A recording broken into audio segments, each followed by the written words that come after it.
Hello and welcome to the Flipping and Wholesaling Houses in New York show. I am Michael Pinter. Where I teach you how to start flipping and wholesaling houses in New York, or if you're already doing it, how to grow your business. Today we are talking about what is due diligence in real estate. People don't know what it means and what is it in different contexts, so I'm going to explain it. I have these big windows in this hotel room that light up the top half, and my bottom half is not good. You see, when I don't have my ring light, it doesn't look as good. Let me go closer to the window. Maybe that'll help. Okay, so due diligence basically means finding out information you need to know. Basically, it means research. And the concept of due diligence in real estate is for a buyer. It's always a buyer, really. Technically, sometimes a seller will do due diligence about a buyer if they're afraid the buyer isn't good. But in general, it's due diligence. The buyer does the due diligence, the research, the checking to see into the property if this is a property that they want, or if there's something there that may surprise them and give them a problem. Is that better? I don't know. I can't hold this freaking. So that is due diligence in real estate. So in general, it's a term used more in commercial purchases because usually on a commercial property, there is a due diligence period in the contract. And what that means, and if you are somebody who is looking at wholesaling and flipping houses, this will be very common to you because in 49 states, most contracts have an inspection contingency period in them. So you go to contract and you say, hey, I'm going to do due diligence, or I may not say due diligence, I'm going to do an inspection, and I have a week or two to get out of it if I don't like how the inspection comes, or 3 weeks or 4 weeks.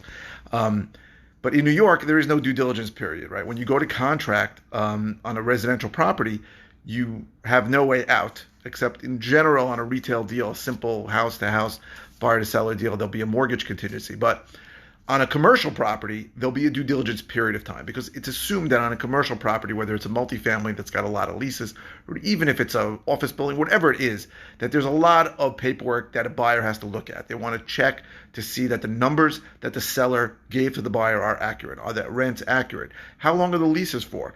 Have people been paying? Is there an environmental problem? Most commercial properties, you need some kind of environmental check, and they want to see, hey, is there a gas station next door that's been leaking into the property that's going to cause a problem for the commercial lender? So there's usually a due diligence period.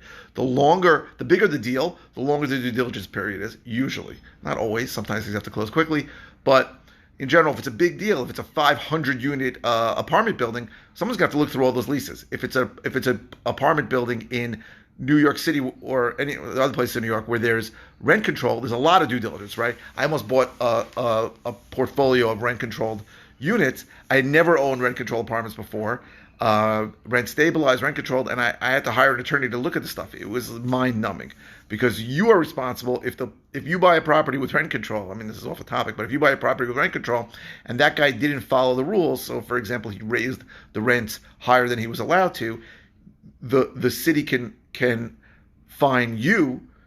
The state of the city can fine you as a buyer, even if you didn't do the wrong thing, right? So you didn't do anything wrong. You bought this. I think it was a 20-unit portfolio, a few buildings, and if the guy had screwed up on the rents before, they can come back to me and collect it from me, which is nuts, right? So that's due diligence you want to do. That's research you really want to do. You don't want to get stuck with a bill, especially for something where you didn't even collect the money. But in general, it means really looking into doing research on the property. Now, occasionally, as I said, a seller will do due diligence about a buyer, right? If a seller is buying something and a buyer, let's say, is paying them over time, they want to make sure that buyer is somebody who's going to be able to pay. Yes, John, rent control is a bitch. I hope I never have to deal with rent control in my life. Rent control, rent stabilization are ridiculous and complicated, and there's a lot of attorneys who make their money just on that.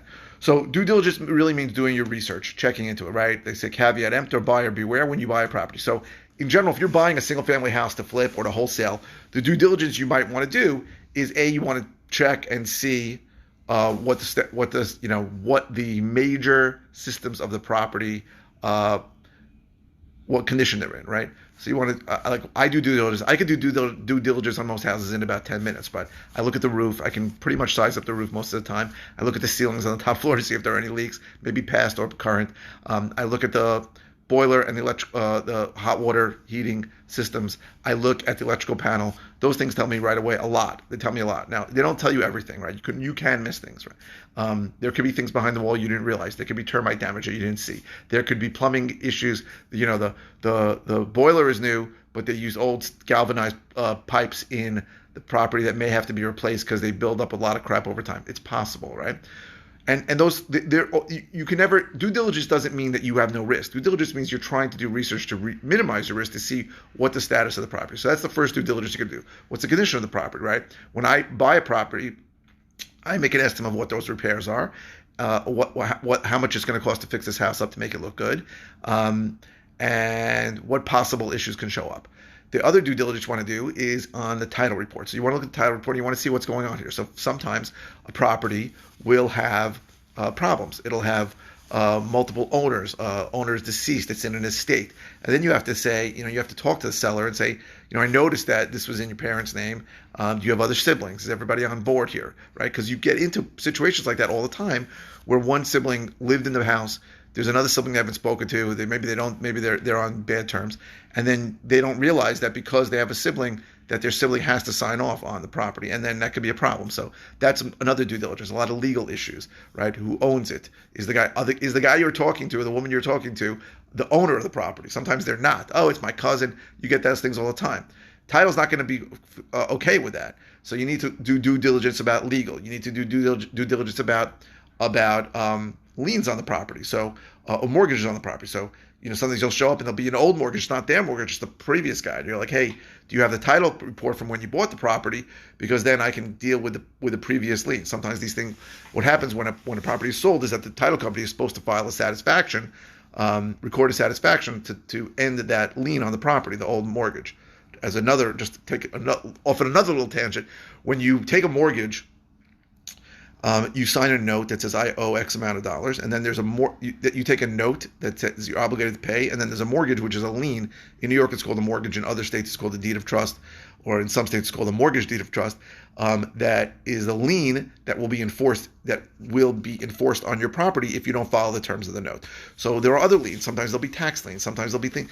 I've had many occasions where I've told the seller, hey, there's a lien for $40,000. They're like, I don't know anything about that, and then they have to look into it and see if they can negotiate it down. Sometimes I've asked to negotiate. I've negotiated liens down.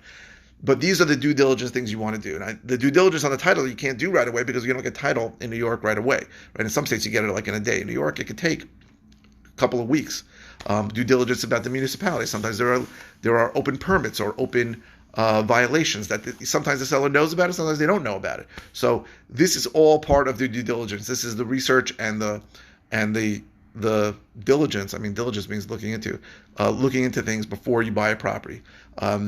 And even if you're wholesaling it, you have to do this because understand that the person you're going to wholesale it to is going to do the same due diligence, going to look into it. So they're going to see the same title report, or they're going to see the same repair. So you saying that a roof is okay, if it's in horrible shape, may not be what somebody you sell it to. Now, I don't want to get into the whole estimating repairs, but it's really not an exact science. But the truth is, they're always going to be different. Your repair estimate, there is no set repair estimate. People watch a lot of things on the internet and they think, well, I can just estimate repairs. Now, I can, but those are repairs estimates that it's going to cost me. Sometimes I remember I did a property once where I was sure I could make it ARV, after repaired value ready, good, in really good shape for $40,000. And I had a guy come to me and go, this is $140,000. And I'm like, you can spend whatever you want. I don't argue with people. But everybody looks at every project differently. That's why, the whole estimating repair thing, you just have to get an idea for it. But you got to understand that your number for ARV and your number for after repaired value and your number for repair estimates is probably going to vary from other people. That's why I do not give out those numbers when I wholesale a property. I just give out the price. Okay. I hope this was helpful. If you guys are interested in how I can help you, go to howtoflipnewyork.com. If you are interested in my course that teaches how to do this, go to howtoflipnewyorkcourse.com. If you're interested in one-on-one coaching, go to coaching.howtoflipnewyork.com. By the way, none of those sites are going to obligate you to do anything in any way. It just gives you information. So I'm trying to be helpful. If you're watching on YouTube, please subscribe. If you are watching on any channel, please click thumbs up. The likes really help me. It helps my SEO, my search engine optimization. A lot more people have been seeing my videos lately because of all the likes, so please keep the likes coming. And please keep the comments coming. I go live 5 times a week. The comments help me by giving me topics to cover. So if it's a simple answer to a question, I'll just reply. There are no bad comments. I'll answer pretty much anything. And if it's a topic that I've covered before or recently or in depth, I will send you links to the videos. And if it's a topic that I haven't covered recently or I haven't covered ever, I'll do a video on it. So I really want to thank you for watching. I really appreciate it. Thank you.